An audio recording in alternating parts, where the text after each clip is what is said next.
This is the Horse Radio Network. This is episode 37 of Horsemanship Radio, brought to you by Index Fund Advisors, IFA.com. Horsemanship Radio is a part of the family of the Horse Radio Network. And today we hear from three women whose lifetimes of horse experience, some of it competitive and some of it is just all for the love of sharing the magic of horses. And we're going to hear about the practical needs of keeping horses in the big city, that'd be New York, and the reasons why horses are needed there as much as or even more than anywhere else.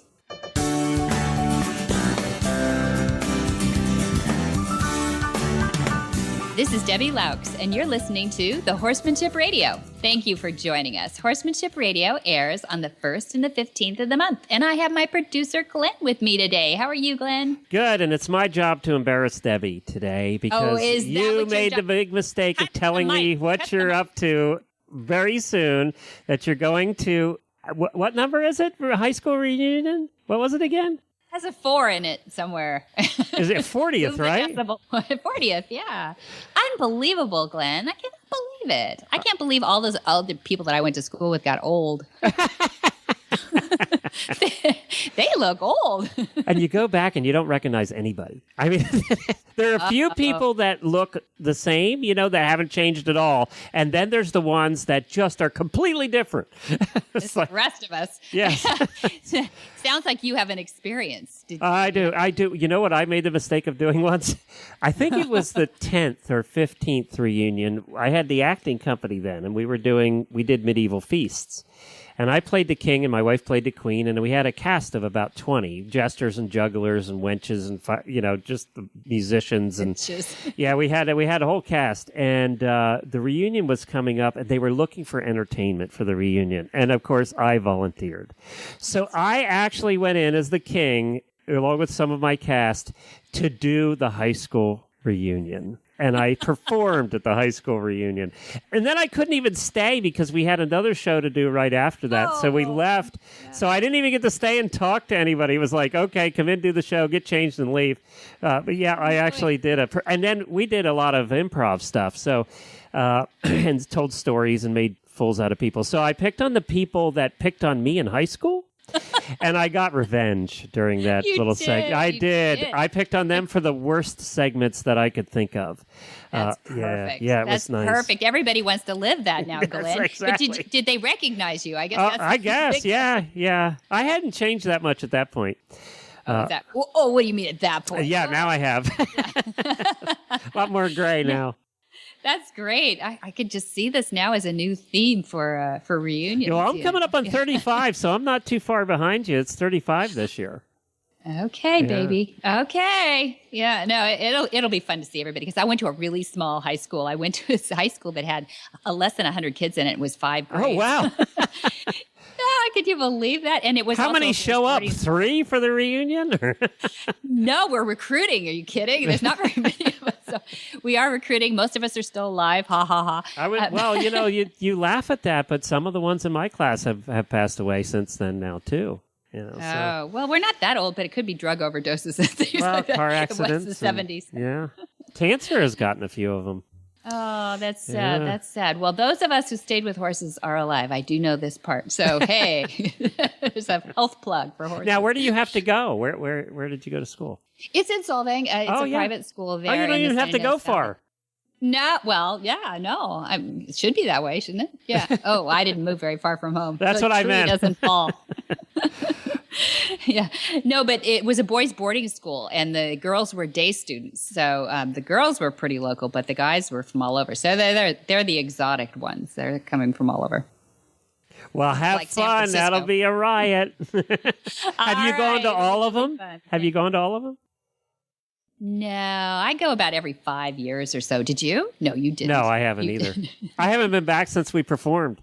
I bet. Yeah, because we've always lived really far away, and it's never worked out schedule-wise. Maybe this year we'll get back. I hope so. Yeah. I want to hear about it. I'm not wearing a costume with tights. You're not wearing No, you should be the queen this time.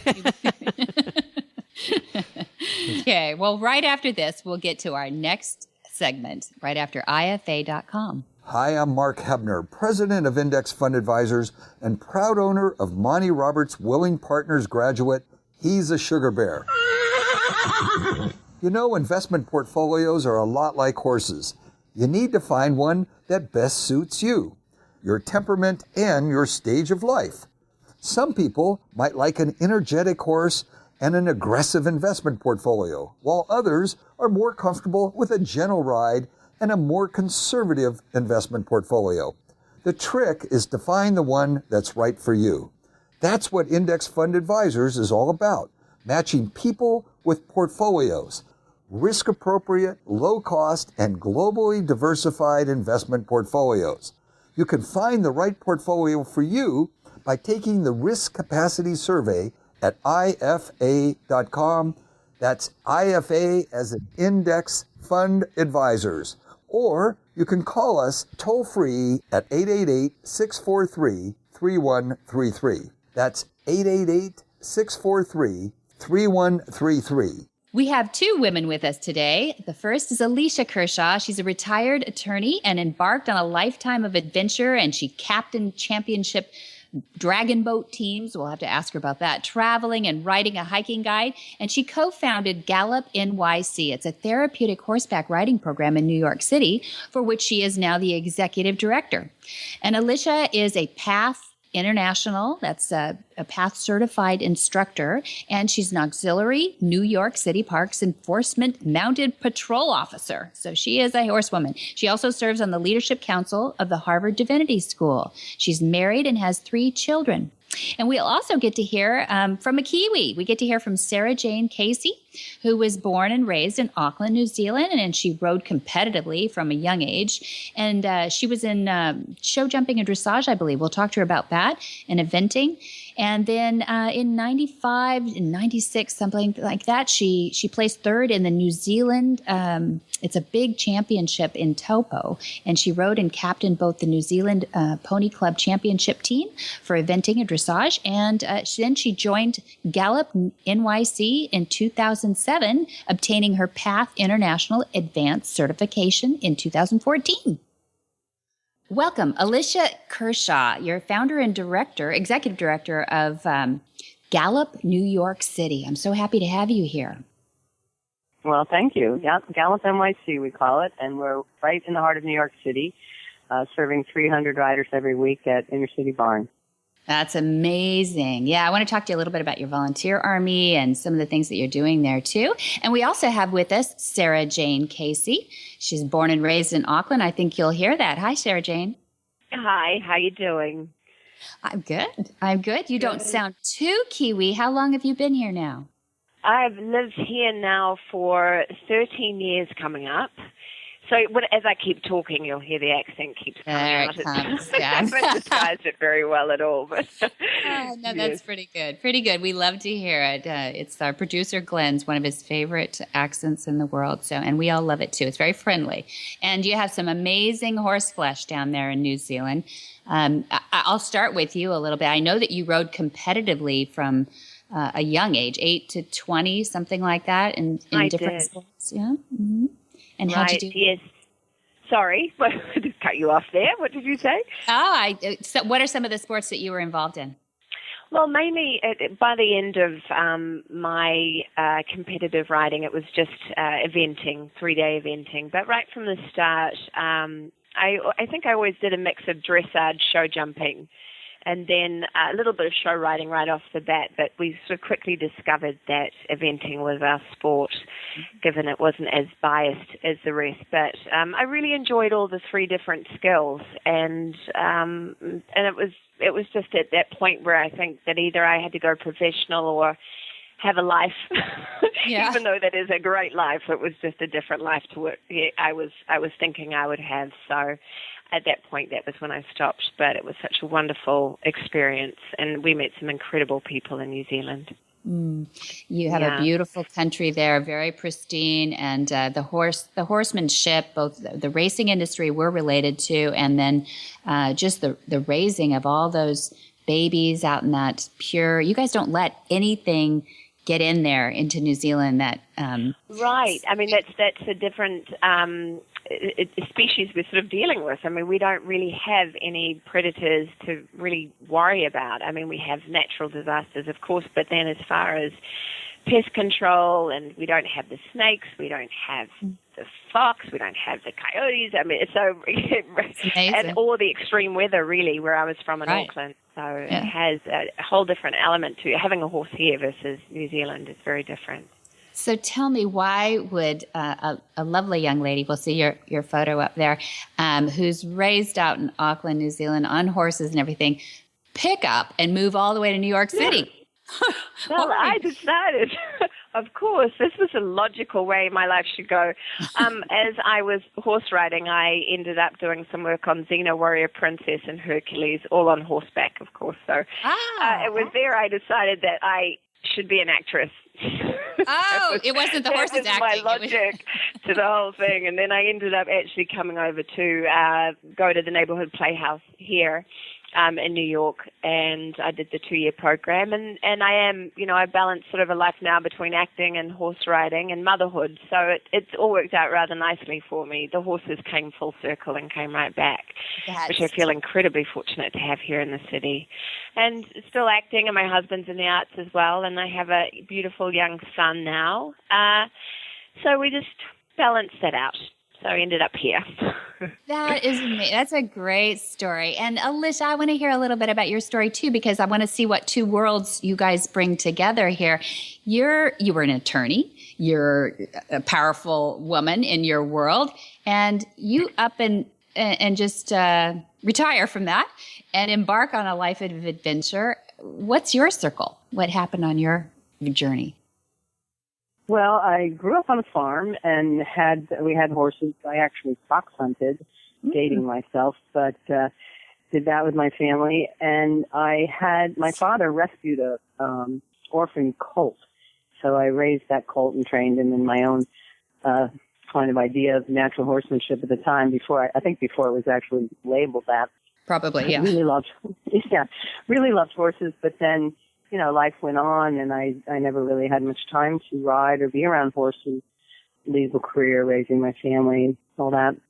And my husband was transferred to Hong Kong, so I ended up in Hong Kong, and to my great surprise, there was a healthy therapeutic horseback riding program. I hadn't really been exposed to therapeutic riding before that. And on top of that, I always feel it's important to say I didn't know this when I started volunteering, but after I'd been there a while, I found out that if you could ride, you could exercise the horses in the morning before the lessons started. So for 3 years, I had a great gig where I would get up early in the morning, walk down to the stable, lead a hack to exercise the horses up through this beautiful park overlooking the Hong Kong harbor, and come back down and work with the kids in the therapeutic riding. And then eventually we relocated to New York, where I hadn't lived before. And through a series of transitions, I ended up co-founding and running GallopNYC. So just like Sarah Jane, back to horses. That's right. And you guys both end up in the same world. So all of us who have been around horses and know their therapeutic qualities know that anybody who works with a therapeutic program, it's not just there for the horses, they're there for the people too. What is it, Sarah Jane, that drew you to the therapeutic side of horses? Oh, I think it was so satisfying. I mean, I had been teaching, after I graduated from acting school, I started teaching dressage at Claremont Riding Academy, which was right here in the city on 89th Street. Amazing. And I was teaching there, and then ended up filling in for somebody who was absent with the therapeutic riding. And I had, growing up in New Zealand, volunteered as a student, as a high school student, with a therapeutic riding program. So I had a little bit of knowledge or understanding of what happened, but I just felt like all my skills ended up colliding in this wonderful world of therapeutic riding, and I found it such a natural progression. But what I really loved was these beautiful people, adults and children who came, who were just so joyful and alive and grateful. It was a very different world to the horse riding, the competitive background I had, and all of a sudden holding the reins or posting to the trot was a magnificent accomplishment. So it really brought it back to the moment, how special it was, what that horse was giving, all that therapeutic love that horse was giving that child, and what they were giving to the horse. And I mean, it was just I couldn't step away from the moment I started. So then it became a full-time job rather than just no longer. After a few years, I stopped teaching regular riding and just moved into therapeutic riding. That's fantastic. And you've gone all the way to the advanced certification in PATH. You have your PATH. Right. Yeah, that's fantastic. So you have really climbed through that. That is a passion now for you. It is, absolutely. And you can only benefit from that training and from the expertise of other people. The more, of course, you're in it, the more you want to learn about the varying disabilities. And I really enjoy educating other instructors now. It's been really great. Yeah, you're good people. Alicia, what drew you to therapy more than anything else? Well, we have a saying at Gallup that people come for the horses and they stay for the kids. And I think a lot of our volunteers, we see that pattern, a lot of our instructors. And that was similar for me. I was really drawn to my first exposure to therapeutic riding because I wanted to spend some time around horses. And of course, it's a wonderful way to be around horses in a low-key, not competitive way. But then when you see the benefits for the children, it is very compelling.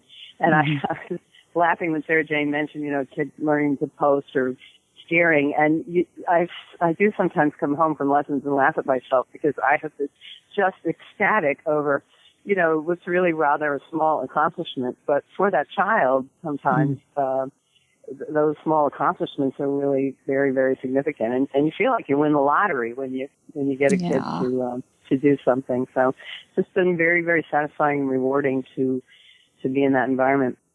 And I also would second. Oh, go ahead. Sorry.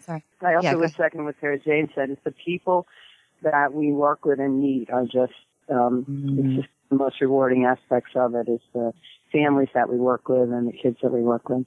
Mm-hmm. Yeah, but there's something about both of you being in the middle of the city that's intriguing to me. And when people go on your website, they can see what you're doing too. There's something extraordinary about what you're doing in that it looks so sophisticated and it's in the middle of a city and all the problematics that must go along with that. Do you feel like you may be revolutionizing the way therapy is delivered to an urban setting? Well, a few years ago, we had a board retreat where one of the things we looked at were the pluses and minuses of being in the city. And of course, it is expensive, it's difficult, and it's noisy. There are a lot of issues that we deal with that a more rural location wouldn't have to.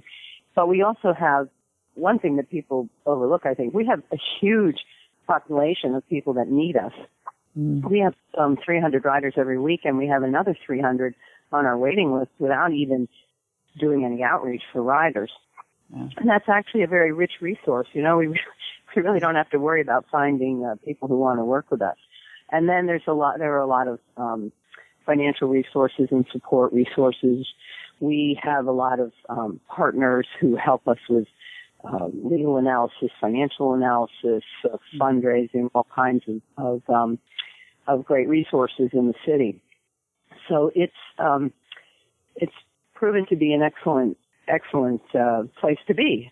We do feel we're spokespeople or advocates for horses in the city, or I should say horses in the lives of urban people. And we have, for example, in Prospect Park in Brooklyn, we have a free public horse education program where people can come and meet a horse and have an introductory lesson. We've had, I think, now I'm forgetting, but it's a couple to 300 of kids, urban kids, come through that program and meet a horse and learn something about what a terrific animal it is. So that's part of our urban advocacy, you might say, program. I like that. Yes. Sarah Jane, do you ever find that you have some children who are just afraid of horses? Oh, absolutely. I mean, often say at the beginning of the term, especially with the new students, for instance, I remember last term we had a young boy in who's on the spectrum, and he was 12 years old, never been on a horse before, and he spent the first lesson screaming the whole time, screaming, and his father didn't seem too panicked, but we spent the whole time singing Twinkle, Twinkle, Little Star as we walked around. And surprisingly, he got up fine. It was just when he was on, he was just so overwhelmed, and he was getting a lot of sensory input. I mean, not from the environment as well as the horse. And the next week, he came, and you should have seen the smile on his face, and I couldn't believe it was the same boy. But for whatever reason, once he got off, it became a really positive experience, and he came back the next week, and he's just grown in leaps and bounds. I mean, that's just one student. There is always one of those with every teacher, I'm sure, but it was, and this is also in Prospect Park again, where we're on the corner of a very busy intersection. So there is a lot of noise coming from, often there's fire trucks passing by or big trucks, but he's adjusted so beautifully and really enjoys his time on the horse. So yeah, every new group that comes in, there's always one child who's nervous or doesn't want to get on, but it's just a matter of time before they really get on. I don't think we've had a failure, of a child who just can't be on a horse. Yeah, good. I'm sure you're so patient. Was that boy, do you see any of the autism come through? Do you have absolutely. autistics? I mean, he's, I wouldn't say he's nonverbal. He can vocalize, but he's really beginning to imitate the words, walk on and roll back and trot on. He will vocalize those words, and every lesson they just became clearer and clearer. So he knew what was expected of him, but his stemming or his outbursts are no longer there. I mean, the first lesson he was on full blown force, but now he's really he's really enjoying his time. Yeah, that's great. I don't know exactly what you guys put as a criteria for a good therapeutic riding horse, but Alicia, I think that there's some seems like common ground between autism and horses because of that flight mechanism, because of the sometimes sensory overload of their environment. And we say that horses learn with latent learning sometimes. That one episode can be very stressful for a horse when it's something new. They're neophobic. But that's it, almost like they sleep on it overnight and think it through and come back the next day with, okay, that wasn't so bad. I think I'm going to start just a little ahead of where I left off yesterday. Do you find some of that in a good therapy horse? Yeah, definitely. And Temple Grandin has talked about the similarities in the way people on the spectrum and horses perceive the world and react to the world. And I do feel, I don't like to ascribe human emotions to animals at all and not to horses, but I do feel our horses really understand that they're working with kids that need special care. We had a pony who was notorious for nipping volunteers and never even made a feint at a rider. Just funny. Really seemed to understand there was a difference. We didn't really like him nipping the volunteers either, but after a while you learned how to avoid it. Duck, yeah. and the fact that they're mute, the fact that they're hypersensitive to their environment, all those kinds of similarities. We do see, there is a misconception, I think, that children with autism on the spectrum don't have emotions or feel emotions. And that's, I think, is a misperception. But because we do see a very strong bond develop between our horses and even our most seriously disabled riders. And we have had kids with autism get off the horse on their very first ride and hug or kiss it. And we have kids whose families and school teachers tell us that somehow they know the day of the week that's riding, and they go and they get their riding stuff together, and they're sort of waiting at the door to go to the lesson. And these are kids who don't speak and couldn't tell you what day of the week it was, but they know that it's the riding day. So there's a very, very deep connection there that we see. We also, I should say, have riders who are classified as nonverbal who speak when they're riding, and that's a very powerful moment. I've been in the arena when that happens and had everyone there, the school teacher, the aides, the volunteers, the instructor, tearing up as this kid has said his first words ever. And that's a spectacular moment. So there's a lot going on there. What are some of that's fantastic. What are some of the most common behavioral issues you have with the horses, and how do you overcome them? Well, nipping. This may not qualify as behavioral, but our horses are older. And so we do have a lot of soundness and back issues, and that will sometimes translate into grumpiness, to put it inaccurately. I think it's a very big danger of our horses getting bored. We have relatively small riding areas, and they walk around in a circle for 3 hours. We use them for 3 hours at a time, maximum. But I think they get a little bored. And so what we do as instructors is try and find some activities, sometimes even putting down some cavalettis or some cones will help with that. Sarah Jane, what do you think about that? I think you've probably seen it more than me. Right, and I think also we're dealing with such a mix of horses because some of the horses we lease at some of the stables, so therefore they are used in regular riding lessons, which probably mixes up that boredom a little bit more. And then the herd that we use, just trying to get people out there to ride them, to exercise them, to give them a little mental break, of course. So I think that's always the case with therapeutic riding horses and our training a lot is what's the conditioning program you're going to use, how are you going to fight or combat this boredom that can happen. And it's really also making sure they stay in tune with the lead walker, that they're listening to the lead walker, and they've also got to switch very quickly to the rider on the back. Not only do they have to be led, but then at a moment's notice now they have to listen to that rider who's using his leg aid to ask the horse to walk on. So having to get that horse really in tune with that lead walker and then allow them that space to listen to the rider. So we have to think about that in the training as well, how we're going to go about getting that attention and keeping them moving. Yeah, it's confusing for the horse to be led by someone, then also given signals from the rider. So that can take some adjustment. We do, I would mention, we use the Monty Roberts halter in lieu of a bridle so that we don't have to worry about our riders pulling on the horse's mouth. I love that. We find it, we love it, and it works very, very well. The horses are very responsive to it. And we can relax about letting our riders steer without feeling the horses are going to be put in any discomfort. Yeah, I thank you for that because what Alicia is describing is that there are two rings on either side. So there's a schooling rope over the nose that you can clip those reins right on that guy, or it can just be a normal halter if you clip onto the regular rings. And that there are so many people that are using that as bitless bridles and everything too, but in therapy, exactly right. So no mouth ever is subjected to the wrong cue. There's nothing in the mouth. And I love that. Thank you for the plug on that too. We love giving those two therapeutics just for that reason. And I think the box is in the mail. We got more coming to you. So we'll send some more your way because you guys have a lot of horses. How many horses do you have on your different properties right now?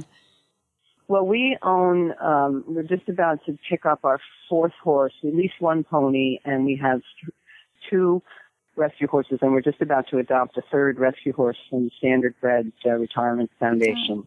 Nice. And they're all out in our Belt Parkway location, Jamaica Bay Riding Academy. And then we trailer our horses and sometimes a couple of Jamaica Bay horses into our Prospect Park, Brooklyn location.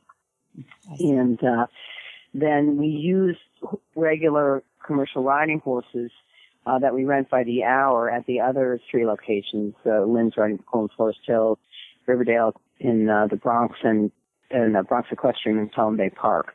So it's a mixture of the few we own and the rental horses. And we're growing our herd, bit by bit, and because we find that the most effective. And also it's nice to be able to have a horse where you are more in control of who else has ridden them and how they've been handled. Mm-hmm. Mm-hmm. Fantastic. I applaud you guys for what you're doing in the middle of the city. The theme here at Horsemanship Radio is keeping horses relevant and in people's lives, and keeping them in the city is as important as keeping them in the country, as far as I'm concerned. It may be an unnatural setting for people and for horses, but hey, I've seen heads popping out of London horse boxes for a long, long time, and I think it's been hundreds of years there, and people have prospered by having horses and animals remain in their lives. So we applaud you for what you're doing and helping so many people in the urban setting. Thank you very much, both Alicia Kershaw and Sarah Jane Casey, for joining us from GallopNYC. That's because it's in New York City. And I appreciate you guys sharing with us today. We just applaud what you're doing there.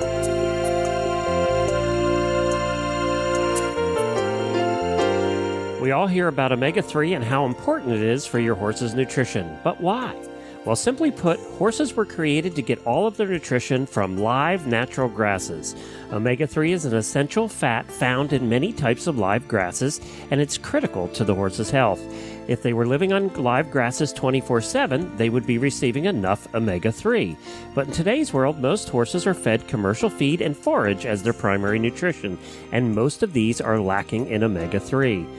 That's where Omega Fields comes in. All of Omega Fields flax-based products provide a balanced, essential profile of omega-3, 6, 9, and may be helpful in alleviating problems related to skin, coat, hoof, joint, and sand colic. One of Omega Fields' terrific products is Omega Horseshine. Omega Horseshine is an omega-3 stabilized ground flaxseed supplement for horses to help maintain a shiny, healthy coat, strong, solid hooves, and top performance for horses in all life stages. Omega Fields provides the best human-grade, non-GMO ground flax that can help horses with dry, scaly, itchy skin, joint pain and inflammation, poor hoof growth, allergies, and more. Don't just listen to Debbie and I. Alexandra, a customer of Omega Fields, says any horse I ever own, I will feed them Omega Horseshine, and I will recommend it to anyone. You can get your Omega Horseshine today at omegafields.com, or just for our listeners, get 15% off using the coupon code Monty2015. All one word, it's Monty2015 for 15% off your next order at omegafields.com. That's omegafields.com.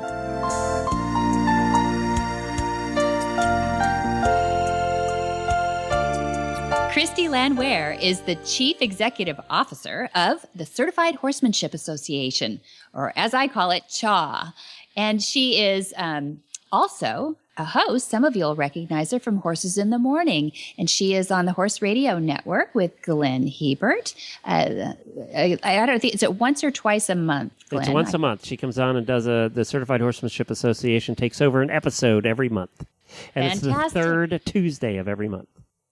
There we go. So you'll have to listen to her there. And she's been on, I think, every Horsemanship Radio Network show so far, but we hadn't landed her, and we were fortunate to have her today. She's involved in all aspects, obviously, of Certified Horsemanship Association. She works in she's the editor of the Instructor magazine. She works in advertising, sponsorship, partnership, marketing. You can imagine that there are only, I think she will tell you, a very few people on her executive staff, because she puts her money back in getting the word out about becoming a great horseman themselves. And she is a trainer and a teacher.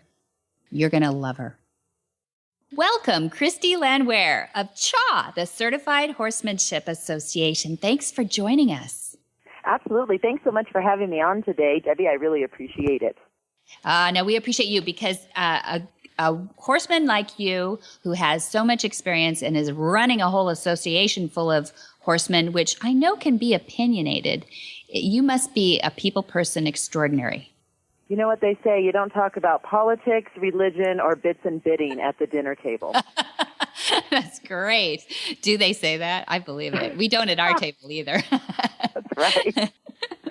No, I would love to talk a little bit today about how you do hold that fort down, though, because there is such a diversification in horsemanship today. And we find that this is Horsemanship Radio. So we're able to feed a lot of diversity within disciplines and with the kind of people that are handling horses these days. But I thought it'd be interesting today to talk a little bit about some of the challenges of achieving horsemanship in this, in urban settings and this fast-paced world, and how you're continuing to recruit people into the Certified Horsemanship Association, the CHA. Can I call it CHA?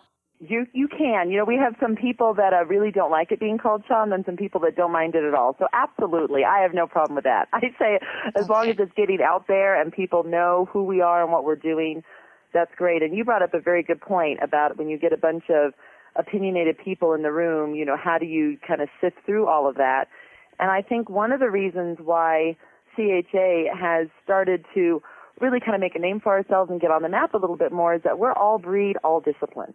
So we don't have a board that fights a lot or is like, well, this is better than this or what have you.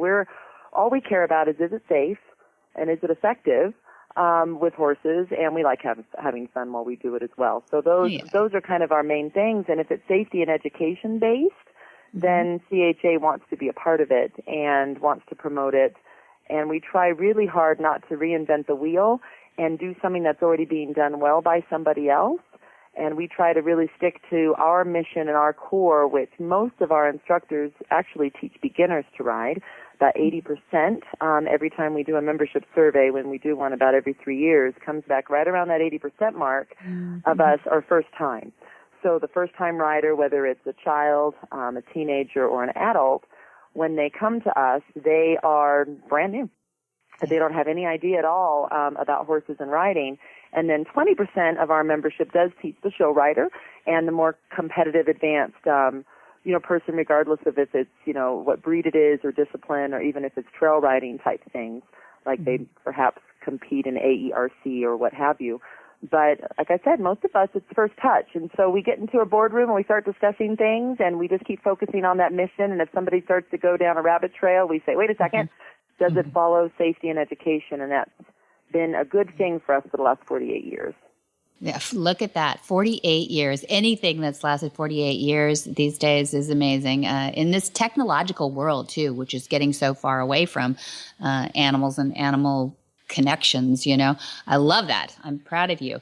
So I'm a little curious. Now, you said 80% first time. Why? What does your survey tell you why people come to you? I think one of the main reasons is we try to do two different types of marketing, Debbie. So we market to the professional because we consider ourselves a B2B, a business-to-business association. Okay. So we're marketing ourselves to the equine instructor and also to the barn manager and the facility owner and what have you. But then we have a whole different marketing plan that we put just as much time and effort into, which is to recruit out to the general public and say, hey, general public, don't go Google for a riding instructor. Really don't do that. It's way better if you can actually go through some sort of a reputable instructor that has been there, done that. And whether that's the show world that they've been a part of, we're not discounting people out there that are not certified that are doing it right. But it's we call them shingle hangers. The people that say, my name's Joe, and I got a great horse named Fred, and I'm going to go ahead and say, yeah, let's start getting people to ride Fred. And Fred might not be so great for beginner riders, and Joe might not be so great to teach on Fred's beginner riders, and then we have the problem. Yeah. So we try really hard to just kind of market to the non-horse enthusiasts to have them become a horse enthusiast and to start going ahead and realizing that horses are good for kids. And, you had talked earlier about the urban environment, and that's key. I grew up in Southern California, so talk about urban. Yeah, it can be. I think the horse saved my life. I think the horse really kept me focused and driven during high school when I could have gone down different trails. I think that, being involved in horses kept me going, so I would want to do that for others, and I think CHA is trying to do that for others. So that's a bit of a passion that you've got behind your organization as well. This is an easy job for me, Debbie, and I think why it's easy is because I have been an instructor for a really long time.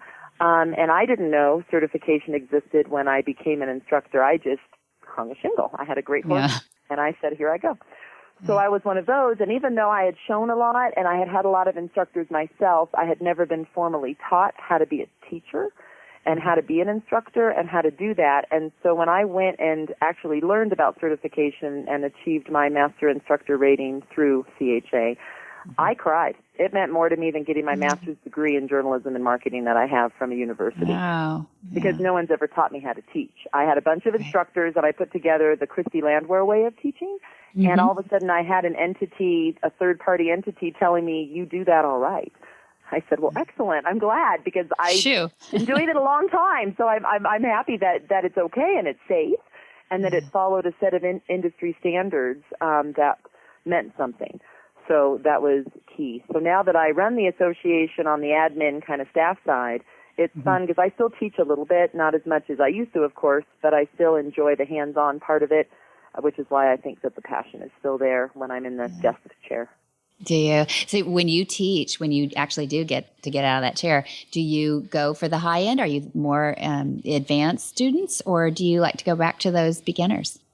I have the gamut. I have everything right now from a 55-year-old man who's never ridden before, not even down the trail.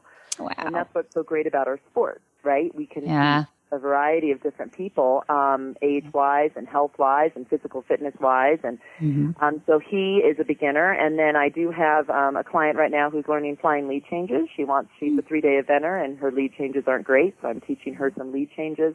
So I have a wide variety of clients that I teach right now, and that's been very fun for me as well. That's great. So how do you stay out of trouble with all these people? I mean, you've got these beginners that might be a little brittle. Us at 55 can say that. So how do you keep yourself from risk management, I guess it is? We do a lot of risk management within CHA. So CHA requires that you attend a 5-day certification clinic for our most popular certification, which is our standard English and Western. So during 5 days, you can get certified both English and Western, flat work only if you tend to just do the hunter pleasure and the dressage type work and you don't want to do the jumping. And within that structure, the clinicians, the 2 people that are doing the certifying, have to present 4 lectures. And one of those lectures is on risk management. And right before we go and do these clinics, we do about 100 around the country and Canada every year, we call up our local equine attorneys and our local claims adjusters at insurance companies, and we ask them, what are the current cases out there right now where the instructor has lost, so that we can learn, because obviously precedence in court is set by what happens in regards to what the judge determines is who wins and who loses. And then we let our instructors know that in these clinics. We say, hey, this is something you might want to think about. This is an example of something that occurred in your state or in your area, and now that precedent has been set because that instructor lost. So you might want to consider, and one of them, just to give you a quick example, was a instructor who was teaching all of her clients in rope halters.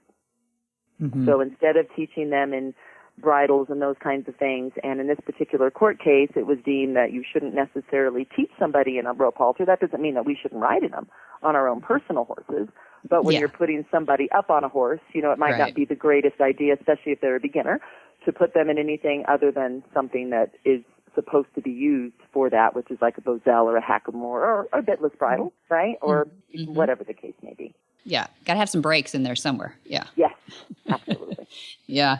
Well, there's nothing like, I guess, teaching to learn your discipline the best. And it sounds like, I mean, I'm a huge believer in if you're going to start something, a sport or whatever you're going to get into, that you go to some professional first and, avoid all those pitfalls. We all have stories of us just trying something once and not being able to do it. So, I mean, I can't advocate enough for people to go and take some courses and everything. Your website's pretty amazing for all that. You guys have so much resource. I guess 48 years you should, but it's really laid out well, and people should see that.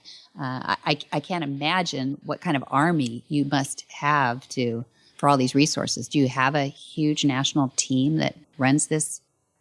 Debbie, I wish. Oh, no, you don't? That would be a beautiful thing if I did, but no. Unfortunately, we have 3 full-time staff people. That's it? That's what we have. You got it. That's scary. And then we have a lot of contract laborers. So our graphic arts person and our accountant and even our website person is all a contract laborer. Sure. And then we have, a lovely team on our board that, of course, are all volunteers. And then we have a very good volunteer corps as far as regional directors and state and provincial representatives. And those are my army. I mean, it's really the passion of the mission of what we do that rope in these people that then want to volunteer for us and put their talents to use. Yeah, that's a blessing, because then our uses can go to something other than staff. So when we make some money, we can actually reach out and do more marketing, or we can reach out and put it back into our membership through membership programs and things, and back into education for the horse public instead of it going to staff. So we've been able to be a pretty tight regime in regards to staffing because of the wonderful volunteer crew.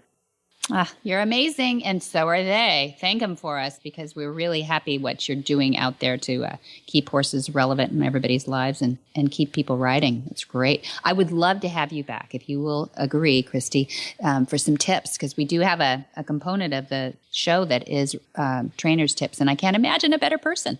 You'd be right up our alley. I would enjoy that very much. There's a lot of really fun tips, and, anytime you want any of our other instructors on, too, I don't have to be the only one that can chat for the association, but I do have a few in my teaching regime that I really love, and I would love to share those with your audience. Oh, thanks, Christy. Before I let you go, I want to actually ask you about some of the other work that you're doing on HRN, a Horse Radio Network. Oh, I would love to. Glenn and I, we co-host a show on the third Tuesday of every month, and we actually call it Training Tuesday. And we bring on some of our instructors, and we have detailed conversations about detailed types of riding, whether it's on the trail or in the arena, English or Western. Fear management type issues sometimes come up. We just do a variety of things. So we would love to have anyone that wants to tune in. It's, again, the third Tuesday of every month at 9 a.m. That's perfect. Okay, good. And everybody should go to that app for Horse Radio Network, because that's the easiest way just to, when you on your phone and on your horseback or wherever you are, just go ahead and push that and look Christy Landwehr up of CHA on Horse Radio Network.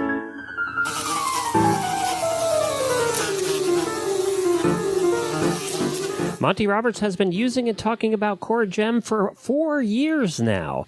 CoreGem is one of the leading suppliers of Brazilian killer bee propolis, both in liquid and cream. As horse owners, we want a topical product that provides superior results for girth itch, saddle irritation, rein rot, and all fungal issues, even scratches and ringworm. CoreGem does it all. We also want a product that heals wounds fast and minimizes the appearance of scars. CoreGem does that too. And we want it to regrow hair in affected area and reduce skin inflammation, and CoreGem does that. Plus, it contains no steroids, antibiotics, or chloride. It is non-toxic. It's even safe when your horses lick it, and we know they will. Used and recommended by veterinarians, breeders, and trainers from all over. Get CoreGem today at CoreGemAnimals.com. That's CoreGem Animals.com. And use the coupon code HRN2015. That stands for Horse Radio Network. HRN2015, and get 10% off your next order just because you're a listener to this show. That's HRN2015 at CoreGemAnimals.com. Up next, we have our trainer's tip from Heather Reynolds of Reynolds Racing. She's an amazing endurance rider, and she has a tip about asking your horse for his all on the day. Welcome back, Heather Reynolds. Thanks again for agreeing to come back and give us our trainer's tip for this week. What do you got for us? Well, I think my biggest tip is no matter what discipline you're in, no matter what level you're at, if you have a specific goal in mind on the day of your event, and you just want to get it done, the most important thing I can say is remember to listen to your horse, because your horse doesn't always have the same thing in mind, and it's not always your horse's day. So to get the best result, ride the horse that you have on the day of the event. Hi, I'm Monty Roberts, and I'm dedicated to training horses without pain. You can learn to do it too on my Equus Online University. Western, English, the beginner, or the advanced rider. It doesn't matter. You can connect with other students online too, on our forum, and there's a new lesson every week. It's a lifetime of learning for you on my Equus Online University at montyroberts.com. What in the wide, wide world of sports is going on here?